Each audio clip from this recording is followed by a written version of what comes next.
Hello everyone, स्वागत है आप सबका हमारे यूट्यूब चैनल में।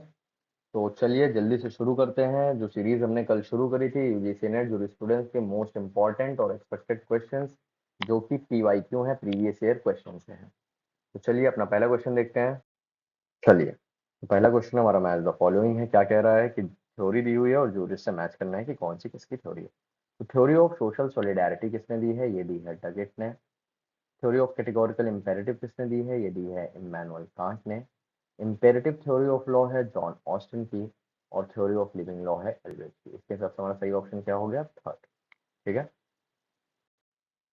चलिए नेक्स्ट क्वेश्चन देखते हैं। Triepel and Anzilotti are the exponents of which of the following theory of relationship between international law and municipal law. तो यहाँ पर आपका सही आंसर हो जाएगा ड्यूलिज्म। ड्यूलिज्म थ्योरी की बात हो रही है। नेक्स्ट है which one of the following schools of jurisprudence considers that a reasoned scale of values can be discovered as a basis for legal development। ये किसने किया है? फिलोसफिकल स्कूल का ये स्टेटमेंट है। नेक्स्ट क्वेश्चन हमारा अगेन मैच द फॉलोइंग है। क्या करना है? मैच करना है कि कौन से जूरिस्ट की क्या अजम्पशन थी, क्या उन्होंने बोला। ठीक है, तो सबसे पहले हमारे कौन आ जाते हैं? एक्विनास। एक्विनास ने क्या किया? बात करिए spirit of the people, that is B. Pound ने क्या करा? Reason and will in law. Kelsen का क्या था? Grand norm. और सेवेगनी ड्यूरल पोस्टुलेट्स। तो इसके हिसाब से हमारा सही आंसर क्या हो जाएगा? ये फर्स्ट का बी। एंड ये थोड़ा सा मिसमैच हो गया है, ये थोड़ा सा इधर होना चाहिए था। फर्स्ट का हमारा बी है एंड सेकंड का दैट इज डी। ठीक है, समझ में आ गया। एक्विनास का स्पिरिट ऑफ पीपल है, पाउंड का reason and will in law है, केल्सन का ग्रैंड नॉर्म है, सेवेगनी का ड्यूरल पोस्टुलेट्स है। अगेन हम लोग के पास मैच द कॉलम है। थ्योरी और ज्यूरी से मैच करना है। साइंटिफिक पॉजिटिविज्म किसने दिया है? ऑगस्टे कॉम्टे ने। सोशल सॉलिडारिटी किसने दी है? सोचना ही नहीं है, आपको बता चुके हैं। क्वेश्चन और था जो डील कर रहा था इससे, डगेट ने। ऑर्गेनिक थ्योरी ऑफ साइंस किस सोसाइटी, सॉरी साइंस नहीं है सोसाइटी है, किसने दी है? हर्बर्ट स्पेंसर ने। और theory of reality of group personality किसने दी है? ग्रुप पर्सनैलिटी से इसे याद रखिएगा कि जहां भी आएगा गिरके ने दी है। ठीक, तो इसके हिसाब से हमारा सही आंसर क्या हो जाएगा? हमारा सही आंसर हो जाएगा ये। ठीक है, ए का थर्ड, बी का फोर्थ। बाकी आप सॉल्व कर सकते हैं रुक करके। नेक्स्ट क्वेश्चन है हमारा। Ownership denotes the relation between a person and an object forming the subject matter of his ownership. This observation was made by. ये ऑब्जर्वेशन किसने दी थी? ये ऑब्जर्वेशन जो थी आपकी, ये थी सैलमन की। ठीक है, नेक्स्ट क्वेश्चन पढ़ते हैं। Read the following statements and give the correct answer by using the code given below. A perfect duty is one which a person not merely ought to perform but may be justly compelled to perform। ये assertion है। और reason है perfect duty is one which is not merely recognised by law but enforceable. तो यहाँ पर क्या हो जाएगा?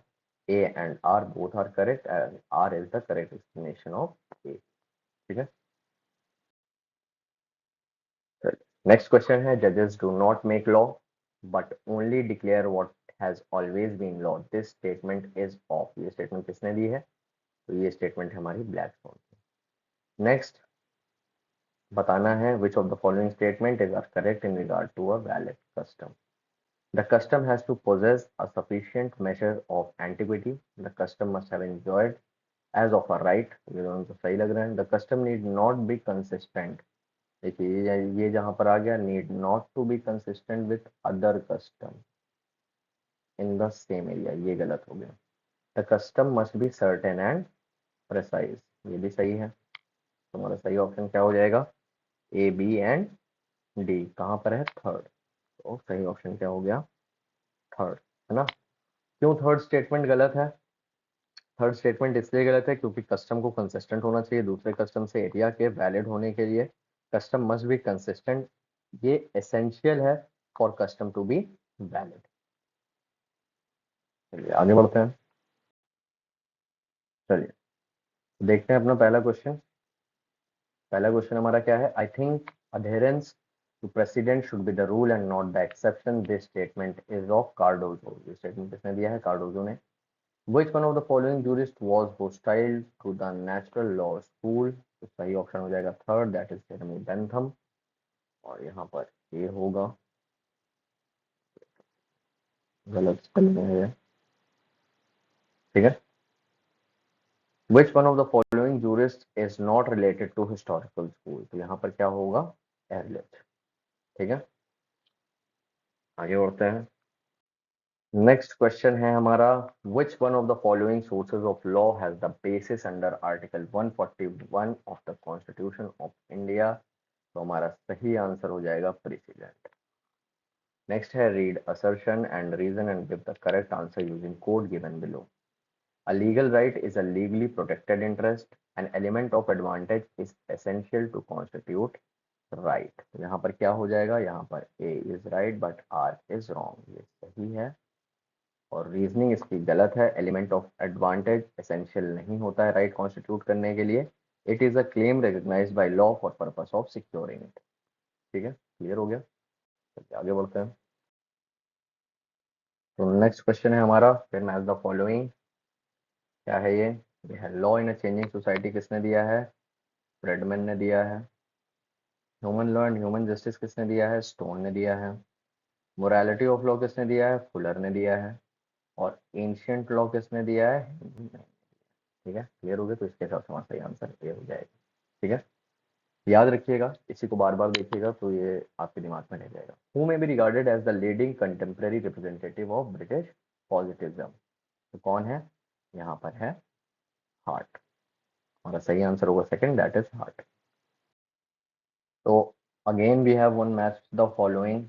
आज के स्लाइड में मैच द फॉलोइंग ज़्यादा हो गया, कोई बात नहीं।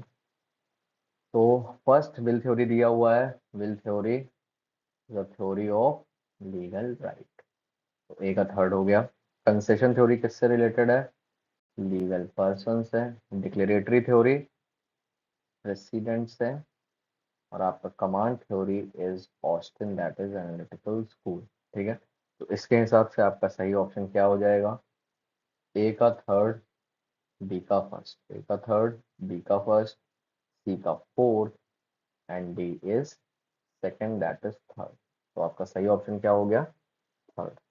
तो आज के स्लाइड में थोड़े ज़्यादा मैच द फॉलोइंग हो गए हैं, बट इनको जो है आप अगर बार बार पढ़ेंगे, बार बार ये देखेंगे तो रिटेन कर लेंगे। और most of the question match the following के यूजीसी नेट में ज़्यादा होते हैं, क्योंकि अगर आपको एक ऑप्शन पता है तो बहुत कम ही चांसेस होते हैं कि आपको एक ऑप्शन के दम पर आप कुछ सही कर पाएँ।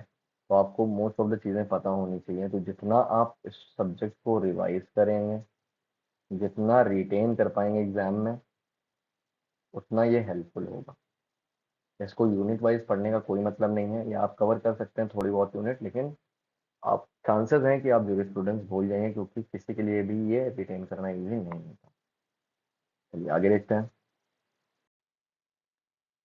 तो नेक्स्ट क्वेश्चन हमारा क्या है, who has described jurisprudence as the lawyer's extraversion? It is the lawyer's examination of the percepts, ideals and techniques of the law in light derived from present knowledge in disciplines other than the law. तो इसका सही answer क्या हो जाएगा, इसका सही answer हो जाएगा जूलियस स्टोन।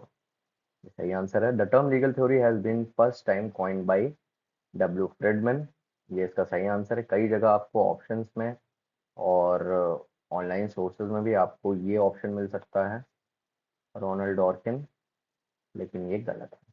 ठीक है, तो सही आंसर है डब्ल्यू फ्रेडमैन। क्लियर हो गया, आगे बढ़ते हैं। चलिए, तो आज का अपना लास्ट क्वेश्चन देखते हैं, जो कि है फिर match the following. List one को लिस्ट टू से मैच करना है। Inner morality of law, minimum content of law, law with variable content, status to contract theory, Henry Maine, Stammler, Fuller और हार्ट। इसको आपको मैच करना है। तो इनर मोरालिटी ऑफ लॉ किसने दिया है, इनर मोरालिटी ऑफ लॉ हमारा दिया है फुलर ने। ठीक है, तो ए का थर्ड हो गया। मिनिमम कंटेंट ऑफ लॉ किसने दिया है, this is again Hart. Law with a variable content, Stammler. और status to contract theory is Maine. ठीक है, तो इसके हिसाब से हमारा सही आंसर क्या हो जाएगा, दैट इज सेकंड। ए का थर्ड, बी का फोर्थ, सी का सेकंड, डी का फर्स्ट। ठीक है, इसी के साथ ये हमारा आज का वीडियो खत्म हो गया। प्लीज अगर सीरीज पसंद आई हो और कुछ यूजफुल हो तो प्लीज़ चैनल को सब्सक्राइब करिएगा और कमेंट करके बताइएगा कि वीडियो कैसा है। कोशिश करते हैं 20 क्वेश्चन को कम से कम टाइम में कवर करने की, और ये सब आपके एग्जाम के पॉइंट ऑफ व्यू से भी इम्पोर्टेंट है। होप आपको वीडियो अच्छा लगा होगा। मिलते हैं अगले वीडियो।